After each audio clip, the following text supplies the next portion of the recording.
Nuestras vidas de tu presencia, Señor, y que derrames de tu gracia y tu favor sobre cada uno de nosotros. Gracias, Dios. Este día queremos darte la gloria, queremos disponer todo lo que somos, nuestra fuerza, nuestro pensamiento, nuestro entendimiento, nuestro corazón, nuestra alma, todo nuestro ser. Lo disponemos hoy delante de ti para ser enseñados, instruidos en tu palabra y podamos ser nosotros hacedores de tu palabra y no oidores olvidadizos. Ayúdanos, Señor, en el nombre maravilloso de nuestro Señor Jesucristo. Amén y amén. Dios les bendiga. Puedo ocupar su lugar, los niños pueden salir a su clase.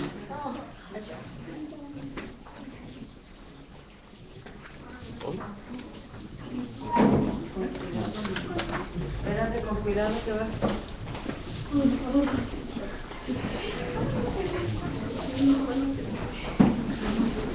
Ok, bueno, damos gracias a Dios por ocupar su lugar.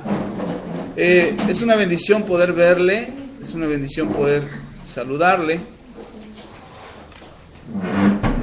y poder compartirles la última parte, ya ahora sí, en serio, no es broma, la última parte de el tema favoritos o favorecidos. Y como cada semana tengo que preguntarles, ¿prefiere usted ser un favorito de Dios o un favorecido de Dios? Favorecido, porque los favoritos no hay. Dios no tiene favoritos. Dios favorece a su gente, Dios favorece a su pueblo, Dios favorece a todos aquellos que le buscan, y Dios tiene fidelidad para aquellos que le buscan. Dios no se queda con nada. La Biblia dice que Dios no se queda con nada, que si nosotros le buscamos a Él, Él responde a nuestras peticiones. A veces creemos que buscar a Dios es orar 5 minutos al día. O a veces de carrerita, ay Señor, te acuerdas de mí, hoy me bendices y ahí nos vemos. Y creemos que eso es buscar a Dios. Buscar a Dios no es eso. Buscar a Dios es acercarse a Dios a través de la oración con un corazón arrepentido. No es el tiempo que inviertes para buscarlo. Ojo, mucho cuidado. Muchos piensan que buscar a Dios es pasarse horas y horas y horas y horas y de rodillas, y eso es buscar a Dios. No, tampoco eso es buscar a Dios. Buscar a Dios es de tu corazón. La Biblia dice, si me buscares de todo tu corazón, me hallaréis. Entonces, nosotros necesitamos buscar a Dios de todo nuestro corazón. Es decir, que no importa lo que te está pasando, que no importa lo que te está sucediendo, tu atención está en Dios. Que no importa cuán difícil sea el momento, tu confianza está puesta en Él. Que no importa que estés aquí en la iglesia y los niños estén jugando, tú estás atento al Señor. ¿Sí? Eso es buscar a Dios, porque tú puedes venir a la iglesia y estar pensando en 1000 cosas menos en el Señor. Eso no es buscar a Dios. No creo que venimos a pasar lista aquí a la iglesia. Pastor, aquí estoy, pásame lista, ya vine. Para que el Señor se acuerde de mí. No, eso no es buscar a Dios. Buscar a Dios es poner todo tu corazón en lo que Dios está queriendo hablarte, lo que Dios quiere decirte. Eso es buscar a Dios. Entonces, usted busque a Dios con todo su corazón. En su devocional, en su casa, en la iglesia. Usted busque a Dios con todo su corazón. Eso es buscar a Dios. Porque no es un requisito orar. No es que si tú hoy oraste, Dios... sí, hoy oró fulanito, fulanita, hoy oró... sí, palomita. No, eso no es buscar a Dios. Buscar a Dios es de todo tu corazón. La Biblia dice que el corazón es más engañoso que cualquier cosa. O sea que si tú te dejas llevar por tu corazón te puede engañar. Y tu corazón te puede decir, sí, tú buscas al Señor. Esos 5 minutos que le dedicas al día es suficiente. El pastor dijo que no importaba el tiempo. Tenemos que aprender que buscar a Dios es buscarle con toda tu atención, con todo tu corazón. Es decir, que nada te distraiga de tu búsqueda de Dios. A veces buscamos a Dios en oración y estamos pensando en lo que tenemos pendiente. Dice, tengo que tener mi devocional, voy a orar. Y te metes en oración y estás pensando, estás de rodillas con tu Biblia abierta ahí pegado a la cama, en tu cuarto a solas, ya cerraste la puerta porque sabes que hay que entrar en lo secreto y ya te encerraste, ya estás orando y estás de rodillas y dices, pero tengo pendiente esto, pero tengo pendiente aquello, híjole, los frijoles los dejé en la luna. Híjole, que fulanita quedé de hablarle y no le hablé. O que iba a venir fulano y no he recogido la casa. Ya, Señor, nada más 2 minutos porque ya sabes que tengo cosas que hacer. Eso no es buscar a Dios. Buscar a Dios es el tiempo que puedas invertir. Ojo, el tiempo que puedas invertir. 5, 10, 30, 1 hora, 2 horas. El tiempo que puedas invertirlo con todo tu corazón. Invertirlo con toda tu atención. Claro, entre más tiempo pases con el Señor, o sea, si tú dices 5 minutos me concentro y lo hago bien, entre más tiempo pases con el Señor, más lo conoces, más te acercas a Él. Entonces, no es que 5 minutos sean suficientes, depende de cuánta hambre. Hace muchos años yo escuché una frase que me gustó mucho y que dice, no es que me digas que tienes mucha hambre de Dios. Lo que me va a decir cuánta hambre tienes de Dios es tu búsqueda de Dios. Entonces tú puedes decir, yo tengo mucha hambre de Dios, pero no lo buscas, no tienes hambre. Tienes antojo de Dios. Entonces tenemos que buscar a Dios. Tenemos que buscarlo con todo nuestro corazón. ¿Qué es lo que provoca el buscar a Dios? Que te vuelvas un favorecido de Dios. Que Dios respalde tu vida, que Dios honre tu vida, que Dios bendiga tu vida. Amén. Y hemos aprendido en estas 3 semanas, ya esta es la 4ª semana, hemos aprendido que necesitamos ser favorecidos de Dios. ¿Cómo ser favorecido de Dios? Es decir, que el favor de Dios sea contigo, que el favor de Dios te acompañe, que Él te abra puertas, que la gente reconozca lo que tú haces, que te den un lugar de honra, que te respeten, que te den oportunidades que a otros no les darían, que te promuevan en el trabajo, que haya un aumento de salario, que haya oportunidad para tu vida. A veces Dios nos permite, por su gracia, disfrutar de bendiciones para nosotros, para que nosotros afirmemos nuestra fe. Es decir, Dios permite que pasen cosas buenas en tu vida, favores de Dios, misericordias de Dios que pasen en tu vida, para que tú afirmes tu fe, para que tú creas en Él. Un milagro, una respuesta, una promoción, un aumento en salario, que te encuentres dinero en la calle, que Dios te bendiga, que te traigan regalos. A veces eso Dios permite que pase en tu vida para que tú afirmes tu fe. Para que para que tú sepas, para que tú recuerdes que Dios está contigo, que tú recuerdes que Dios está ahí para favorecerte. Pero eso no es precisamente ser un favorecido de Dios. Un favorecido de Dios es que todo lo que hagas, todo lo que emprendas, cualquier cosa que decidas conforme a la voluntad de Dios, sea respaldado por Dios. ¿Sí me explico? Que te vayas en tu vida, que te vayas caminando en tu vida con una respuesta de parte de Dios. Que Dios responda a tu clamor, en cualquiera que esta sea tu necesidad, que tú sepas que Dios está ahí para responder. Y que tú puedas ver constantemente cómo tu vida cambia. Que no eres la misma persona de hace 1 año, mucho menos que hace 5 y mucho menos que hace 10. Que tú veas que tu vida está cambiando. Que en verdad tu carácter es distinto, que la forma en cómo te comportas con tu gente, con tu casa, con tu familia es distinta, es otra, no eres la misma persona. Que tu misma familia se sorprende y dice, wow, eres distinto, eres otro, has cambiado. Y eso hace que la gente crea en Dios. Dios te favorece a ti, no para que la gente crea en ti, sino para que la gente crea en Él. Y ese es el propósito de ser un favorecido de Dios. Nosotros creemos o pensamos que el favor de Dios es para que nos vaya bien. El propósito de que te vaya bien es que la gente crea en Dios. Dios se lo dijo a la nación de Israel: yo voy a estar con ustedes, los voy a bendecir, ustedes serán mi pueblo de entre todas las naciones, para que las demás naciones crean en mí. Esa es la razón. Nosotros somos favorecidos por Dios porque Dios quiere darle testimonio a los demás de que Él es real, que Él existe, que Él quiere salvarlos, que Él quiere bendecirlos. Y eso es algo que nosotros necesitamos recordar siempre.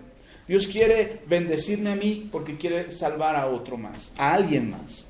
Dios quiere salvar a alguien en mi alrededor, en mi trabajo, mis vecinos, mi familia incluso. El día viernes estuve en un programa de televisión allá en Iguala. Me hicieron la invitación y estuve por allá. Y yo les decía que una de las cosas por las que no evangelizamos es porque creemos que no tenemos testimonio. O más bien porque no tenemos testimonio. Y esa es una de las razones por las que no compartimos del Evangelio. Porque alguien nos va a juzgar. Alguien decir, ay, tú eres cristiano, ay, ¿qué pasó? Qué bárbaro. Y así son todos los cristianos, así como tú. Mejor no. Y por eso no testificamos. Por eso Dios quiere favorecernos, hermano. Dios quiere darte el favor de su espíritu, de su gracia, de su presencia, para que la gente diga, wow, yo quiero ser como tú. Yo quiero tener un testimonio como el tuyo. Yo quiero tener una familia como la tuya. Que me vaya bien como a ti te va bien. Que yo sea prosperado como tú eres prosperado. Ahora, no se aflija y diga, uy, pues ya me amolé. No, el propósito es que usted pueda ser favorecido. Por eso estamos hablando de todo esto.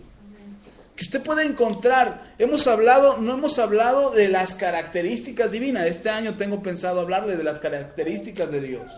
De cómo es Dios y todas sus características. Y por qué se le llama El Shaddai, y por qué se le llama Jehová Jireh, Jehová Nisi, Jehová Tzidkenu, o a Jesús que se le llama Emmanuel, Dios con nosotros, Príncipe de Paz. ¿Por qué tiene todas esas características el Señor? Y se presenta a la nación de Israel con todos esos nombres. No es que sean muchos dioses, es que son las características de Dios.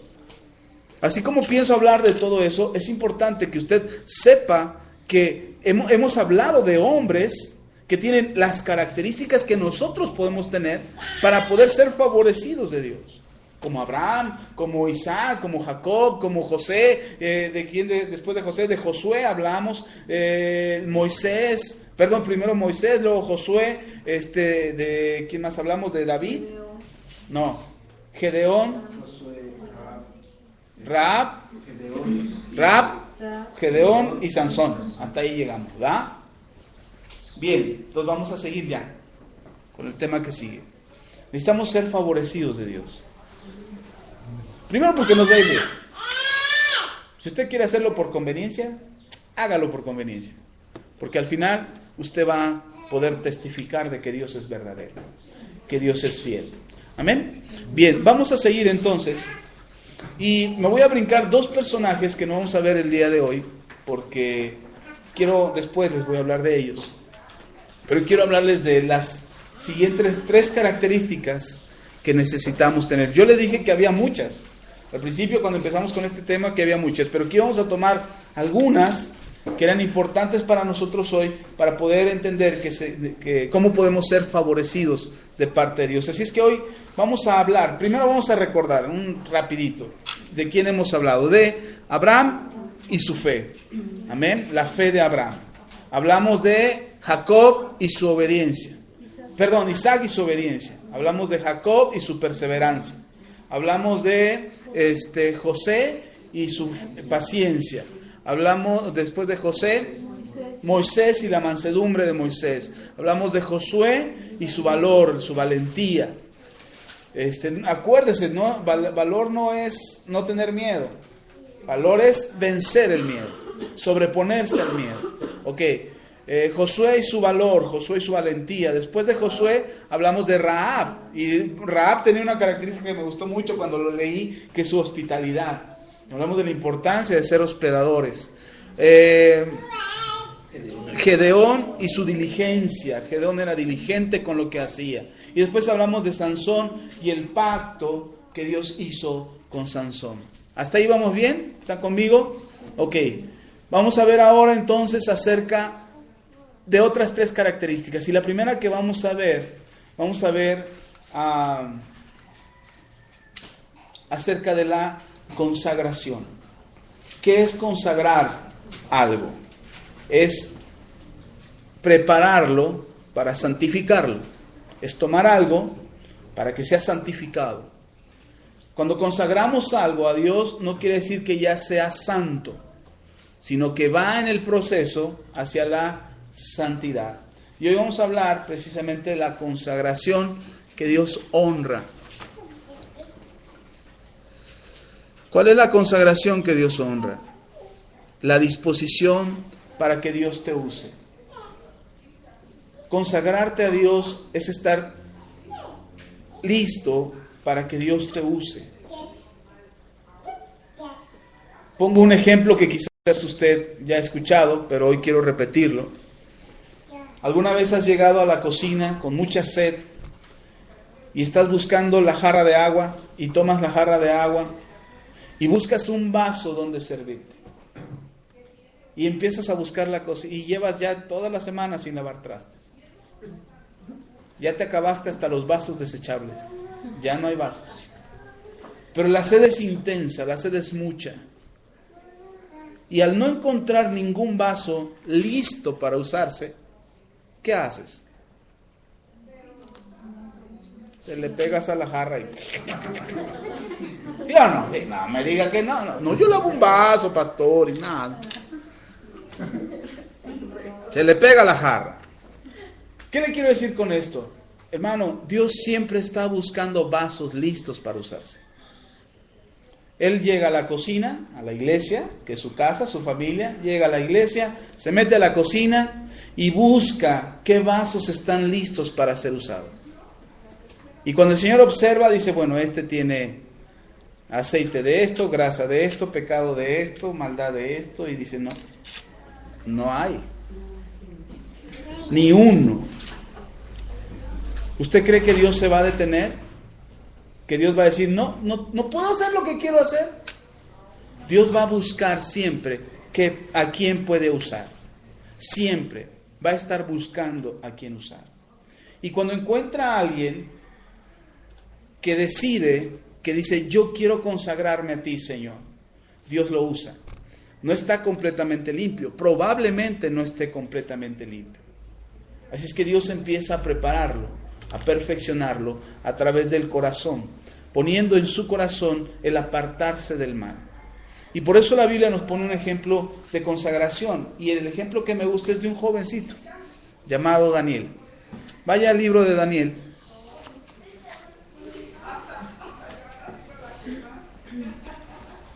¿Ya llegó? Espérenme porque yo no he llegado.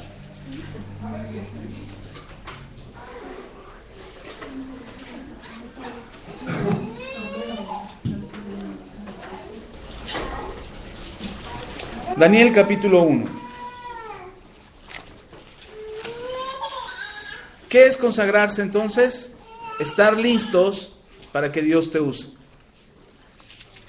Generalmente cuando nos preparamos, cuando nos consagramos a Dios, cuando disponemos nuestras vidas para que Dios nos use, generalmente no estamos santos, no somos santos. Cuando tú viniste al Señor no eras santo. No eras una persona sin pecado, eras una persona pecadora.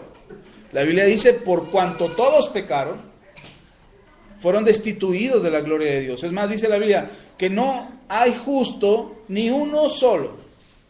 Entonces somos pecadores delante de Dios. Cuando venimos al Señor Jesús, no venimos por buena gente.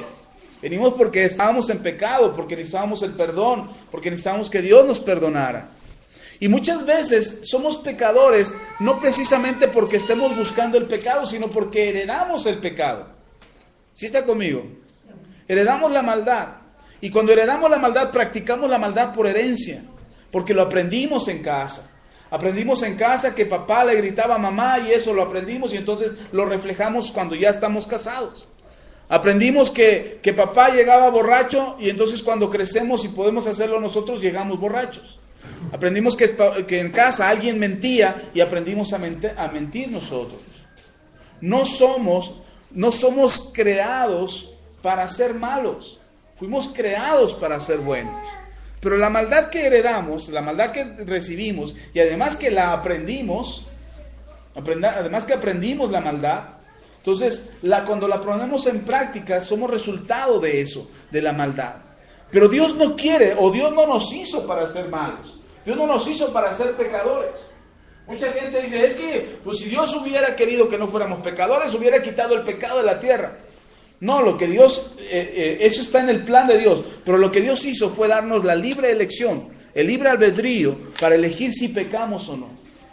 Y entonces nosotros elegimos y nosotros decidimos si queremos pecar o no queremos pecar. No podemos decir, ay, es que no me di cuenta cuando estaba pecando. No, sí te diste cuenta, sabías que era pecado. El asunto es que somos tan convenencieros o tan convenientes que cuando estamos pecando decimos, ay, luego me arrepiento. el estar listos para ser usados por Dios, eso implica la consagración. Es permitir que Dios te use. Probablemente no seas el más santo de todos los santos, ni el más santo de todos los pecadores, pero el consagrarte a Dios empieza a quitar de tu vida todo aquello que contamina tu vida. El disponerte para Dios es algo que Dios honra y que Dios usa. Así es que vamos a ver en la historia de Daniel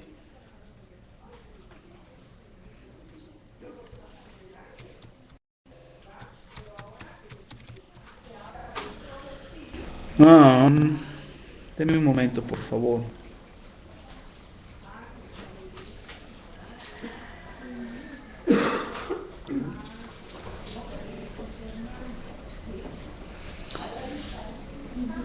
Ahí en Daniel, en el capítulo 1, dice la palabra del Señor así.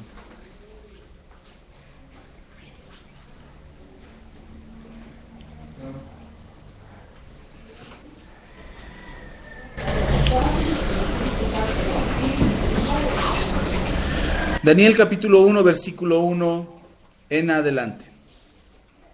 En el año tercero del reinado de Joacim, rey de Judá, vino Nabucodonosor, rey de Babilonia, a Jerusalén y la sitió. Y el Señor entregó en sus manos a Joacim, rey de Judá, y parte de los utensilios de la casa de Dios, y los trajo a tierra de Sinar, a la casa de su Dios. Y colocó los utensilios en la casa del tesoro de su Dios, y dijo el rey Aspenaz, jefe de sus eunucos, que trajese a los hijos de Israel del linaje real de los príncipes.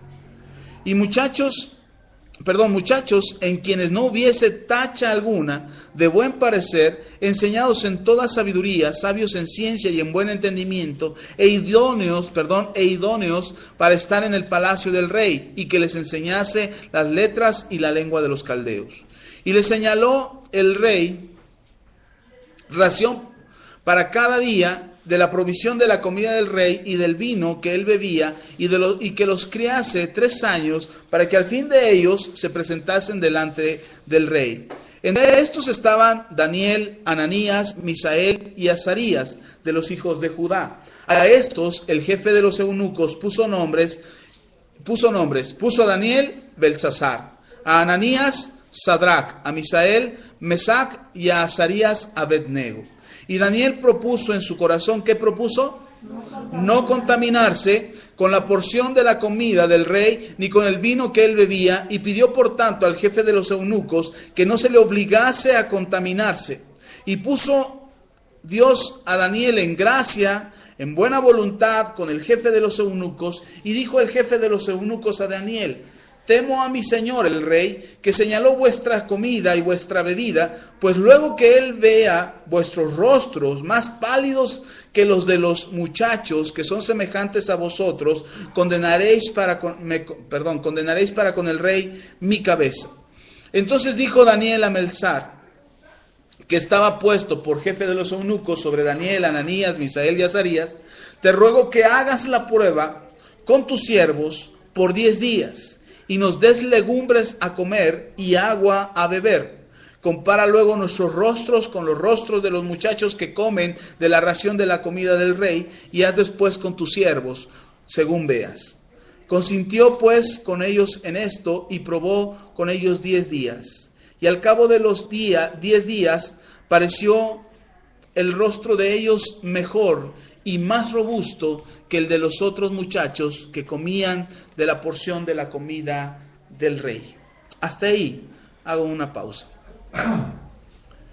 Consagrarse tiene que ver con hacer sagrado algo a alguien, o algo a alguien. Pero consagrarse es el paso hacia la santidad. Consagrarse es prepararse, es alistarse, es estar listo para que Dios te pueda usar. Consagrarse es algo que recibe un reconocimiento. Consagrarse es saber que van a reconocer quién tú eres y que van a saber que estás listo para lo que se va a usar. es camino a la santidad. La consagración es estar dispuesto para que te santifiques para Dios. No estamos hablando de la santidad todavía. La santidad es ya estar sin pecado. La consagración es prepararse para la santidad. Y Daniel decide prepararse para la santidad. Este ejemplo que leemos, este ejemplo que vemos en Daniel, es que Daniel dispone su vida para Dios. Dice que antes de que los hicieran esclavos, porque Daniel era un esclavo, había sido hecho prisionero y había sido hecho eunuco. Le habían quitado la posibilidad de reproducirse y la posibilidad de tener el deseo sexual. A Daniel y a Sadrach, Mesach y Abednego los hicieron eunucos. No es que estaban con el eunuco porque el eunuco los iba a cuidar o porque era un cuidador. Estaban con el jefe de los eunucos porque iban a ser eunucos.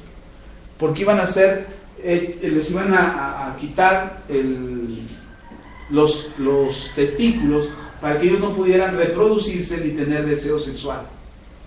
Eso es lo que pasó a Daniel y a sus amigos. Y ese acto es muy triste para un hebreo. Porque si algo tienen los hebreos es la sabiduría o el entendimiento de que la forma de perpetuarse en la tierra es a través de los hijos. ¿Se acuerdan de Abraham? ¿Cuál era su mayor preocupación? No tener un hijo. Isaac, su mayor preocupación, no tener un hijo. Porque ellos sabían que la forma de quedar su nombre en la tierra era a través de los hijos. A Daniel y a sus amigos les quitaron esa posibilidad. Y ellos pudieron haberse quejado de, ay, ¿por qué a nosotros?